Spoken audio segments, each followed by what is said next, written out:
এতগুলো পুলিশ কেন বাজারে আসলো, কি হয়েছে, হঠাৎ কেন আসলো, দেখো তোমরা ফুল ভিডিওটা। তো হ্যালো, আমি সোহেল, আর আজকে হচ্ছে ডে 9।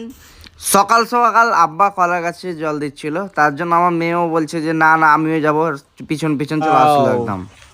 কলা, ওয়াও আমি কলা নিব। তুমি কলা নিবা? তো আমার মেয়ে তো কলা নিবে, তো তোমরা যদি কেউ কলা লাও তো অবশ্যই লাইক কমেন্ট শেয়ার সাবস্ক্রাইব করে দিও। ওটার জন্য কলা দেবো না, এমনি বললেই দিয়ে দেবো, ওটা জাস্ট এমনি বললাম। তো আমি চলে আসলাম দোকানে, আর আজকে মাল এসেছিলো চাল, যার কারণে আমি নিজেই উঠাচ্ছিলাম। আর একটা কথা বলে রাখি, যখন তোমার কাজকে ছোটো মনে হতে লাগবে তখন মনে করে নিও যে তোমার দিন খারাপ চলে এসছে, কারণ কাজকে ভালোবাসো, সব সময় নিজের কাজকে ভালো। আর এত পুলিশ আসার একটাই কারণ, সামনে ইলেকশন, যার কারণে সব চেকিং টেকিং করছে। তো রাত হয়ে গেল, আমি চলে আসলাম বাড়ি, আর দেখছি তো আমার আব্বা জান একদম পড়তে বসেছে জাস্ট গুড বয়ের মতন।